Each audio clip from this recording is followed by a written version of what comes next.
a little brake tool, get from Harbor Freight.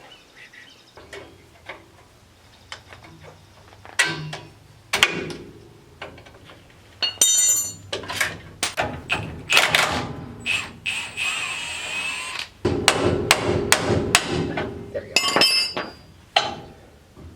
1 1/8" tassel nut, the bottom ball joint. Should be on that. Am I tightening it? No, I'm loosening it. There we go. Yep, average wins every time. It's 15/16, sorry. Okay. Maybe I'll do the top one first because the force already wants to go down. It's going to help me, right? Spring's pushing down. Yeah.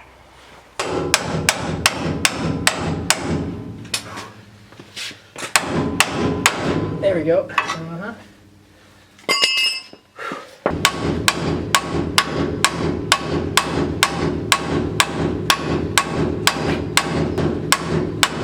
It's casing.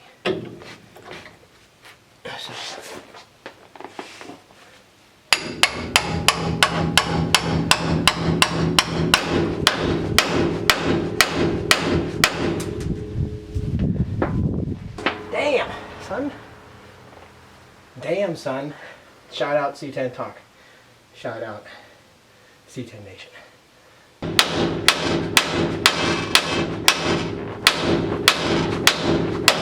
Yeah.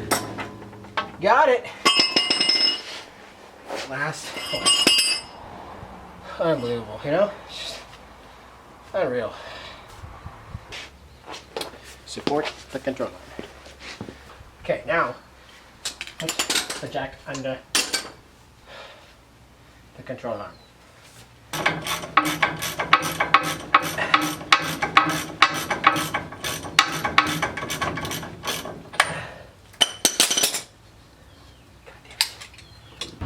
Okay. Release the jack.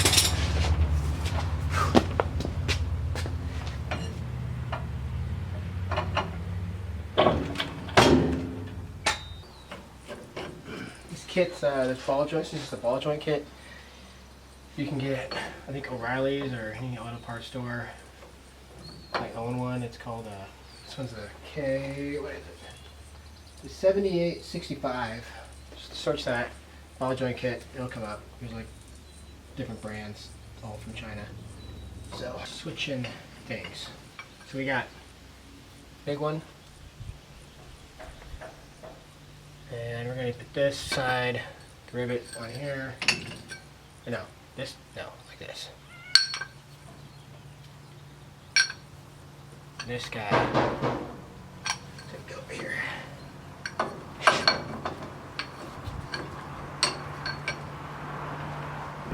Jack is being used. New car. Done.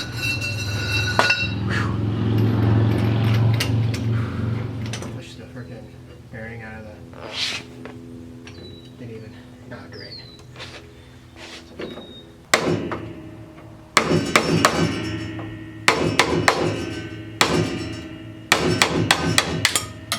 Ow!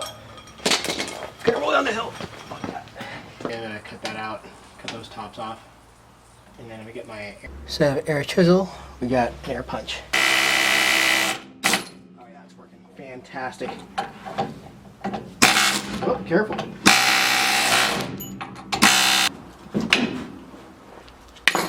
Alright. Good shit. Alright. Time to do this other ball joint. So I got this in the freezer for a couple days. Should help. Let's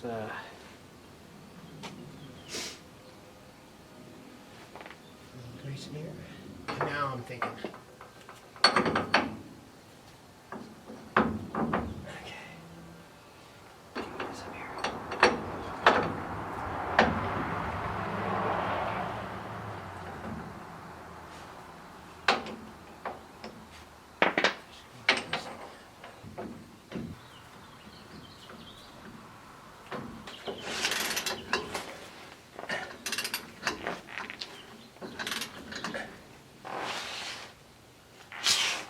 to make sure it goes in evenly, which it isn't. So, yeah, definitely not going great. So, I need a hammer.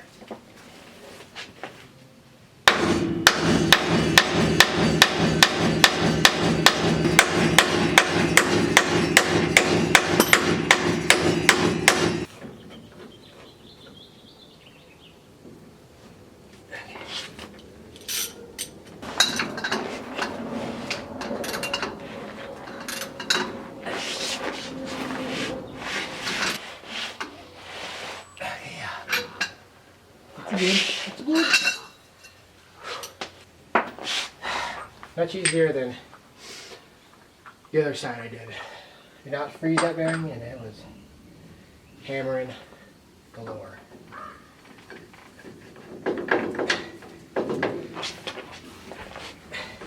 Okay. There you go.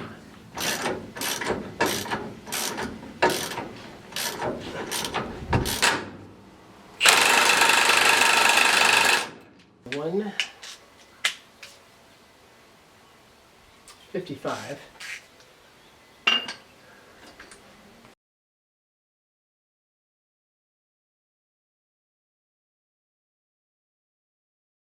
Oh, this jack back down, huh? Now you're thinking, that's fucking crazy.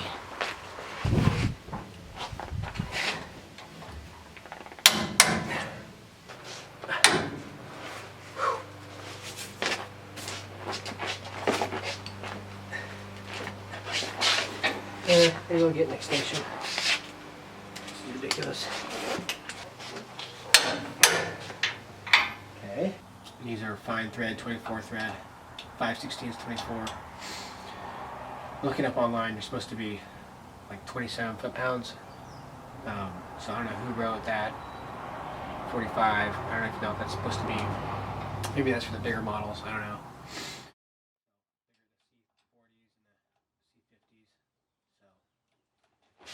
Torque this down. So I'm just going to do 30.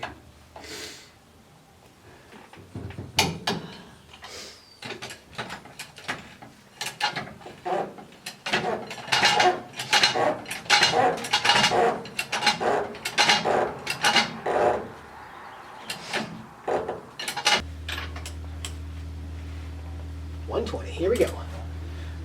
120. 120. Alright.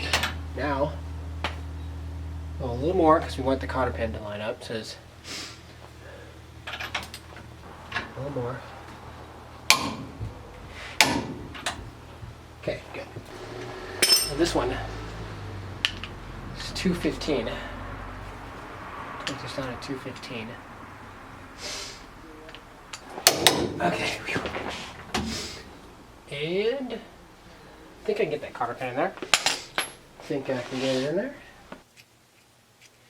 Just watching it come up, you know, it's just, there you go, look at that. It's freaking, you see it?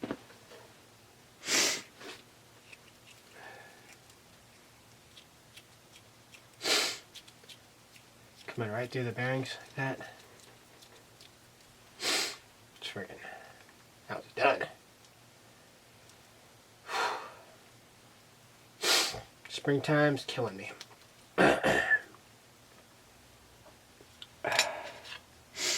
Okay.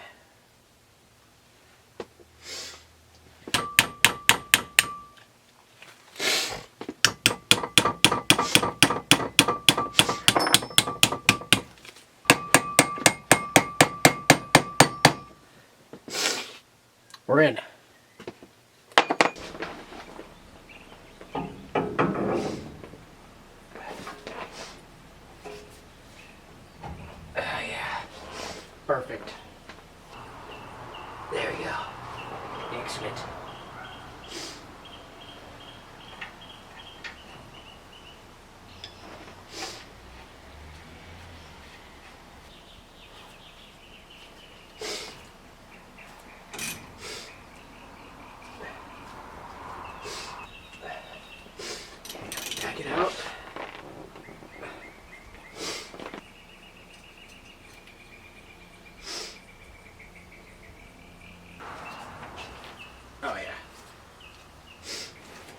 Beautiful. Here. These corners here. And, Yep.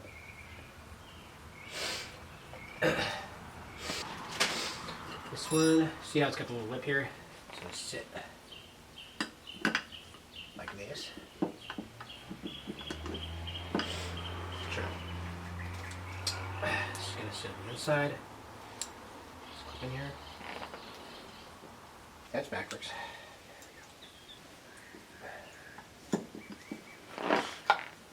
Okay, and you're good. Okay. Okay, that's good. All right, I got it. So, yep, there it is. There's that. So, I mean, this is, you know, not factory 72 because it went from the front, right? But this is a 72 line, and I guess this is a 7/16 24. Had to redo that, so I just did a whole new line. Take the shock off, you know, and then yeah, we'll see what it, you know. You want to do, I guess, put this on. You want to put this on first, get this angled right, and then you can twist this like in a way that will not hit anything, you know. So it's not hitting anything right now. Test it the other way and then check back. Okay, so that's what it looks like the other way. So, and is it ideal? I mean, I guess it's fine, you know. We'll see, test it. Show you the other side. The other side was much easier because, well, I was able to use the factory fitting. There's vice grips, you know, gotta have those. And then, yeah, but that's what it looks like. So it's not too bad.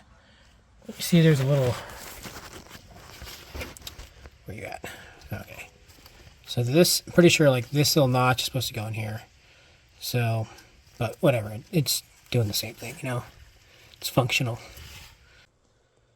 So this is an adapter from POL, Performance Online. It's an adapter from the square body to the regular, you know, 67, 72. This is the 73 and up tie rod in, and then this is the older style. I had a hell of a time. There was a lot of rust in here. I don't know if it's because it sat for 2 years or if it came like that. But just spray some WD-40 in it, and I had to really, you can see I had to really get on it. I thought they were bottomed out, and then I just kept turning it, WD-40ing. You know, obviously you can see the threads in here and see where they change. They change in the middle. But so the left-hand thread and the right-hand thread. So, got things mocked up here.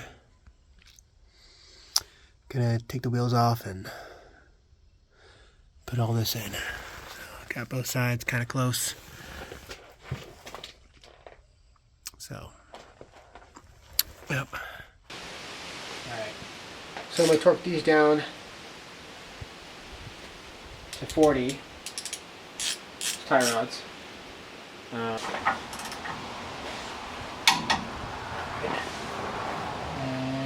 find out maybe a little more.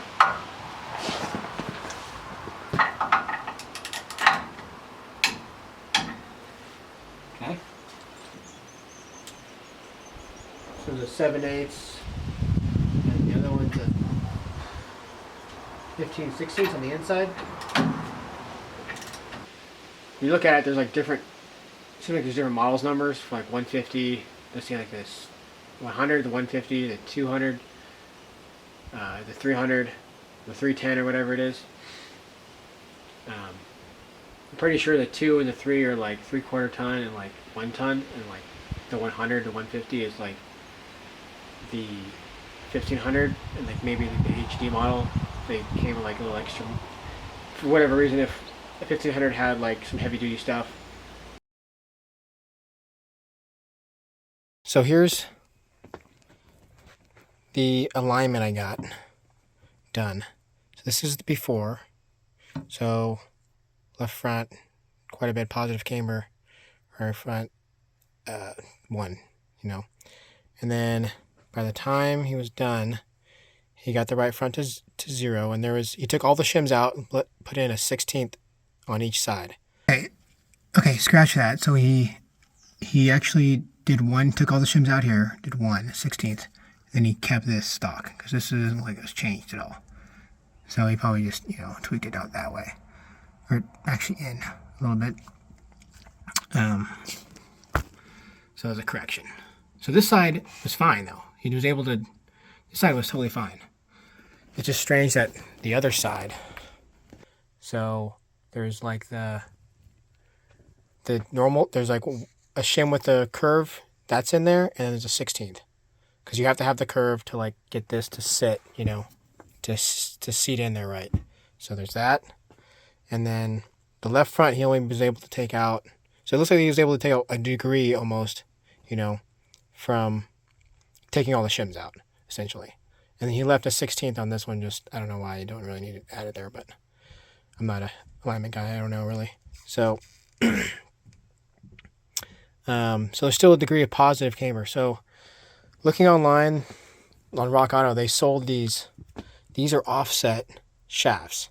And these are for when you lower your car, you need more positive camber.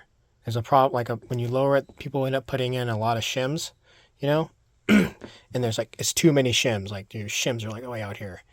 So they made these to sit in more, and this can come out. So I measured, from the center of this shaft here, the center of this one to the edge, to the edge is basically there's a 1/4 inch difference. So you have a 1/4 inch of shims.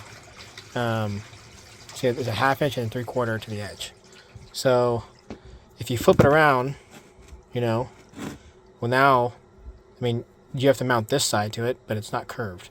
So what I'm going to do is I'm going to leave the round shim here. I'm going to cut this, curve this in, because this gives me a 1/4 inch.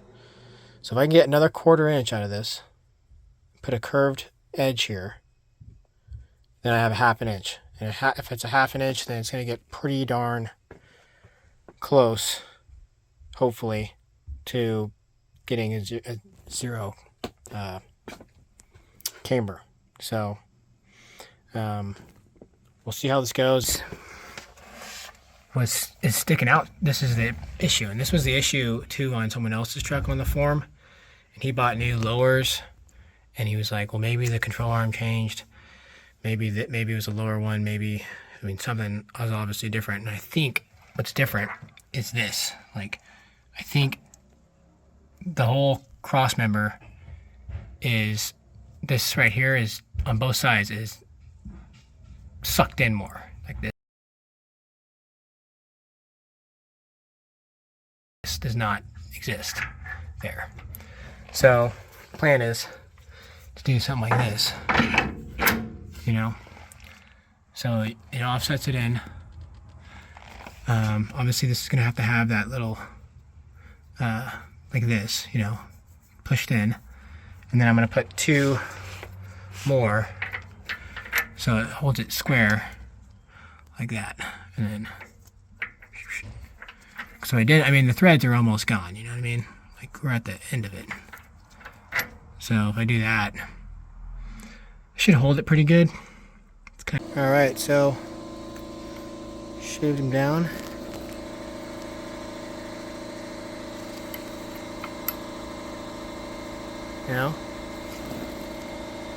As I'm tightening this, I'm just really looking at, I put, the bushings in. Just watch, how close this is to each bushing. And then just kind of go a little at a time. And then it's basically centered up, Put some grease in here and put some grease on this, just so make it a little easier. Yeah, this one went in way easier than the other one. It's easy. And this is probably why, because that side's okay. this side stripped out for sure. I mean, it was done for. Ended up just replacing it. I already had them here. This one's a Dorman, so it's nice. Sucks I bought new MOG, ball joints. I guess I got, a spare one. So that being said, it's probably just cheaper to buy a new control arm instead of doing ball joints, for 20 bucks. Whole control arm is $30 to $40. So, and torque these down to 115. So, okay,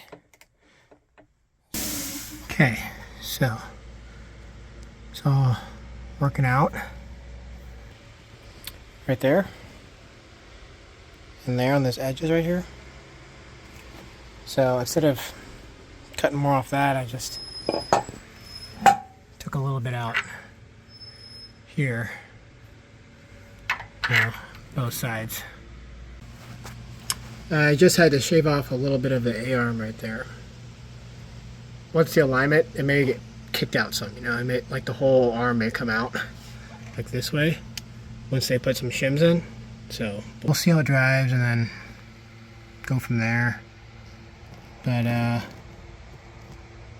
yeah, so this reason why I have this extra washer on here is because the threads were starting to get, like, the threads are good on this one all the way back, like quite a bit, but this one, they're like kind of fucked up and old and shit. So I was like, well, I'd rather stay on some good thread than some bad thread. So I just added into this this washer. So in conclusion, when I first took it in, it was a degree off, and then after I cut a 1/4 inch out of the control arm shaft, he ended up adding 2 shims, 1/16, so 1/8 inch. So the difference is 1/8. And then the back, towards the back of the control arm, the other slot, there was for sure an 1/8 inch shim. And then he added, about a 1/16 for another shim. So you probably don't need to take out a 1/4 inch of the control arm shaft. You can probably just do 1/8 of an inch, and you'll be fine. But it definitely drives better, and so far so good. The only thing I've noticed when driving is that it doesn't, compared to a new car, it doesn't, like, the steering wheel does not go back once you turn it. You kind of have to manually turn it a little bit and then help it, rather than like a newer car, you let go of the steering wheel and it goes straight again, So I've heard that has to do with like the caster. If you can get more caster, then it'll want to go back to center. So, but that's a different project. I also had to replace the lug nuts, because the lug nuts are 9/16 versus the back are 1/2 inch by 20 or whatever. So there's that. You gotta buy some new lug nuts, which are cheap, but yeah, now you got 2 different sets of lug nuts, so you gotta carry, just make sure you have the right stuff for it. Changing tires. Okay, I got the string here again. Go ahead and measure this. So we are pretty much 5 9/16. So I did this to my little calculation. So most important one is the rim, because that really isn't changing, So we have the drum side. This is drum driver. This is what it was, 6 inches. And then we have this is the disc section. And this is the passenger side, drum side, and then the discs that I measured. So, all said and done, so we got 6 minus 5 1/8 for the driver's side is going to be 7/8, right? And then, so 6 11/16 minus 5 9/16, that's 1 1/8 on passenger side. And then, if you wanted to measure off the tire, this isn't very accurate. Basically, this is almost spot on for the driver's side. And then the passenger side, we're within eighths, So, basically, long story short, it basically takes it out, pushes out the whole tire almost an inch or an inch,